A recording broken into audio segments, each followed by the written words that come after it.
कहानी शुरू होती है सन 2048 से।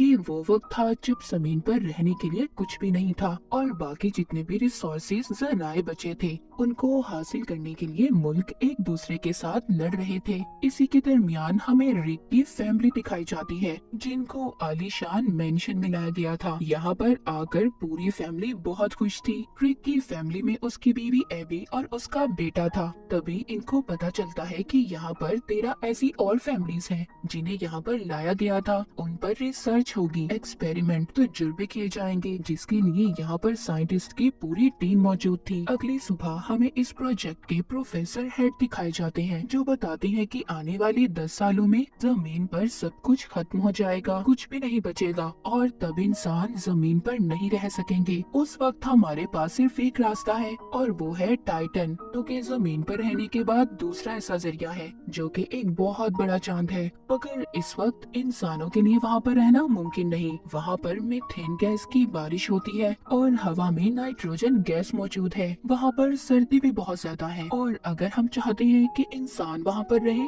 तो हमें वहाँ पर इंसानों के जिस्म में कुछ बदलाव करने होंगे। इसीलिए यहाँ पर हमारे पास फैमिलीज हैं जिनको हमने 5000 लोगों में से चुना है। यहीं पर रिक भी था जो हमने कहानी के शुरू में देखा था, जिसकी फैमिली को मेंशन में लाया गया था। रिक कहता है कि हम सब यहाँ पर खुद अपनी मर्जी से शामिल हुए हैं। फिर इसके बाद डॉक्टर इसको अपने साथ ले जाते हैं और उसको इंजेक्शन लगाते हैं। उसे बताया जाता है कि एक हफ्ते में उसे ऐसे बहुत सारे इंजेक्शन दिए जाएंगे जिससे उसके जिस्म में बदलाव होंगे और फिर उसका जिस्म ऑक्सीजन से ज्यादा नाइट्रोजन भी हासिल कर पाएगा।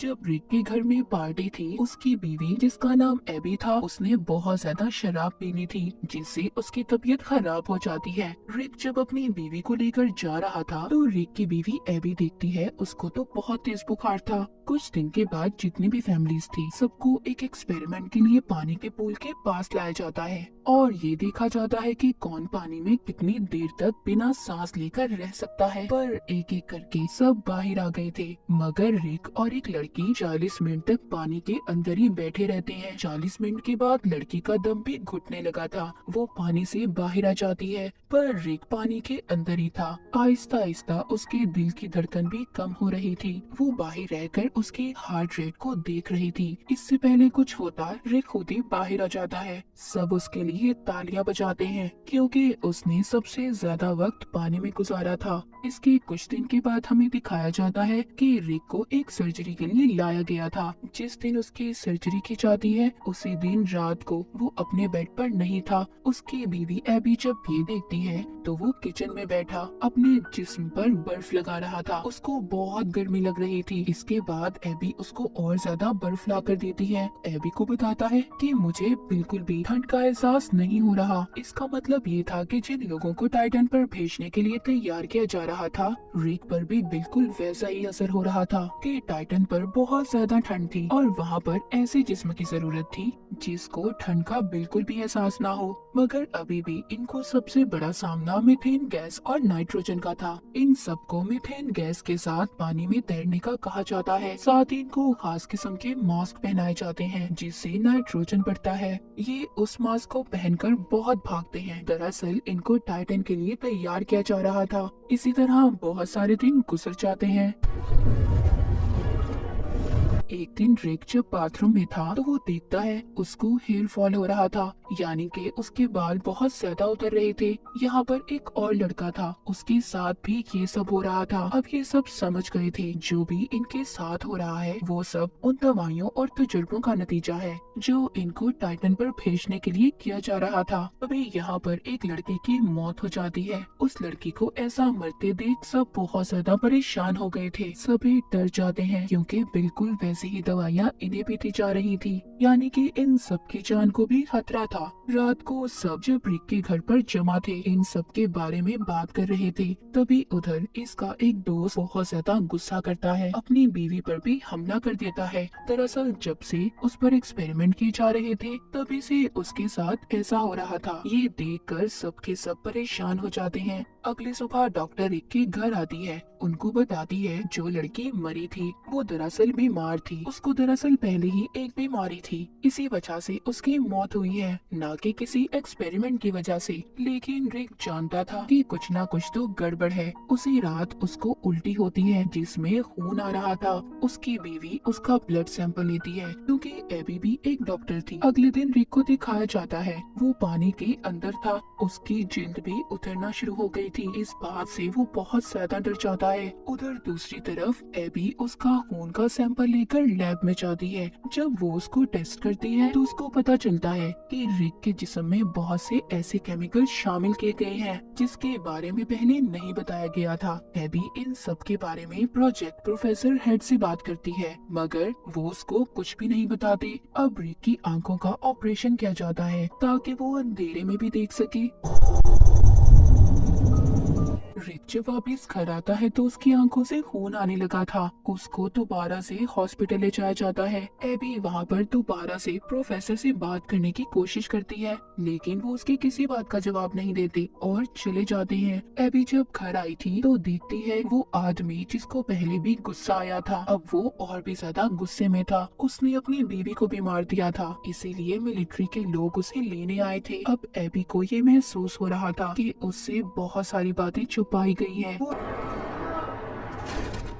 रिक का कार्ड लेकर उसी जगह पर जाती है जहाँ पर सभी की फाइल्स को रखा गया था जिन पर एक्सपेरिमेंट किए जा रहे थे। ये जब वहाँ पर चेक करती है तो उसे पता चलता है जिस लड़की की मौत हुई थी, जिसके बारे में बताया गया था कि वो किसी बीमारी की वजह से मरी है, कि उसकी मौत तो इन्हीं एक्सपेरिमेंट की वजह से हुई है। उधर ही एबी प्रोफेसर को देखती है जिनकी नासा के लोगों के साथ बात हो रही थी। वो उन पर इल्जाम लगा रहे थे कि उन्होंने इंसानों पर ऐसे तजुर्बे किए हैं जो सरासर गलत हैं। उन्हें जल्द ही सब कुछ बंद करना होगा। उनको सजा भी होने वाली है क्योंकि उनके खिलाफ केस दर्ज हो चुका है। अगले दिन प्रोफेसर हेड्रिक के घर जाते हैं, उसको और एबी को बताते हैं कि उन्होंने सारे एक्सपेरिमेंट इसीलिए किए थे ताकि वो लोगों को टाइटन पर भेज सके। वो कहते हैं मैं खुद भी नहीं जानता इसका अंजाम क्या होगा। सब लोगों का डीएनए अलग है। मैं नहीं जानता कि सबके जिस्म पर दवाओं का क्या असर होने वाला है, मगर हाँ, रिक एक ऐसा इंसान है जिसका जिस्म इन सब चीजों को बर्दाश्त कर सकता है। और रिक, तुम्हारे अंदर अलग तरह से तब्दीलियां हो रही हैं। वो कहते हैं जब सारे एक्सपेरिमेंट पूरे हो जाएंगे जिन पर एक्सपेरिमेंट किए जा रहे हैं, उनका जिस्म एक टाइटन क्रिएचर में तब्दील हो जाएगा। इन्हें होमो टाइटन कहा जाएगा, मगर हम नहीं जानते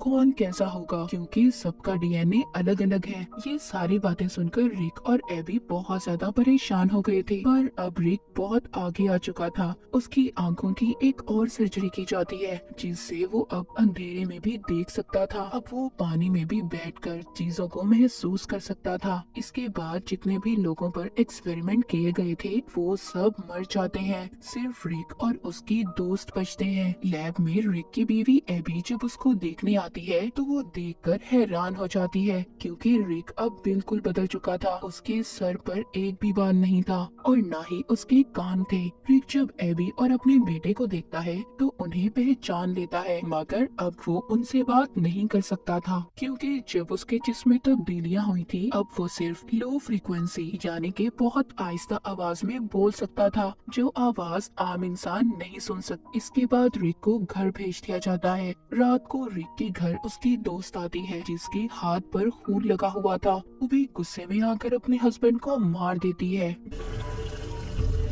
जब मिलिट्री को ये बात पता चलती है तो वो रिक और उसके दोस्त को लेने आ जाते हैं क्योंकि अब ये सब के लिए खतरा थे। रिक के दोस्त को मिलिट्री वालों ने मार दिया था, मगर रिक अपनी ताकत से सबको मार देता है और अपनी जान बचाकर भाग जाता है। रिक के पीछे एबी भी जाती है। रिक अभी भी एबी से बहुत प्यार करता था। जब वो एबी का हाथ पकड़ता है तो उसके दिमाग को पढ़ने लगता है, जो उसकी नई ताकत थी। जी हाँ, रिक अब किसी के दिमाग को भी पढ़ सकता था। तभी मिलिट्री का हेलीकॉप्टर आता है। उसने एबी के कहने पर खुद को उनके हवाले कर दिया था। दोबारा से रिक को लैब में लाया गया था। वहाँ पर प्रोफेसर एबी से कहते हैं कि तुम्हें रिक को एक इंजेक्शन लगाना होगा, जिसके लगाते ही रिक अपनी पुरानी जिंदगी जाएगा। और यही रिक के लिए अच्छा है क्योंकि अब हम उसको टाइटन पर भेजने वाले हैं।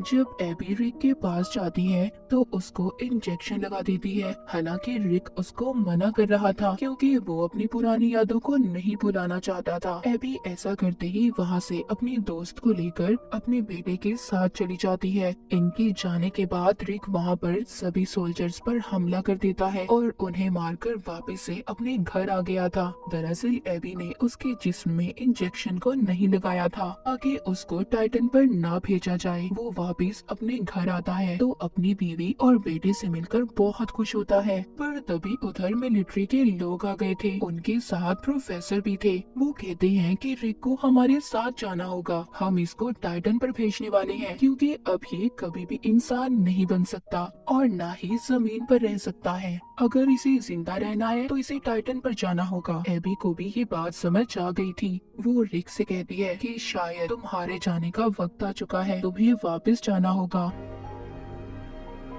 रिक को टाइटन पर भेज दिया गया था। इस हादसे के कुछ वक्त के बाद दिखाया जाता है अब उनके लैब को रिक की बीवी एबी और उसकी दोस्त संभालने लगी थी। वो नए नए एक्सपेरिमेंट पर रिसर्च कर रही थी ताकि इंसानों को टाइटन पर भेजा जा सके। एक रात एबी का बेटा बाहर खेल रहा था। वो अपनी मॉम को बुलाकर कहता है कि देखें आसमान कितना साफ है, कितना अच्छा मौसम है। तभी हम दूर टाइटन को देखते हैं जहाँ पर रिक अकेला खड़ा था। थोड़ी देर बाद वो एक झील पर उड़ने लगता है, यानी कि वो अब इस नई दुनिया में रहने लगा था। उसको ये सब बहुत अच्छा लग रहा था और इसी के साथ ही कहानी यहीं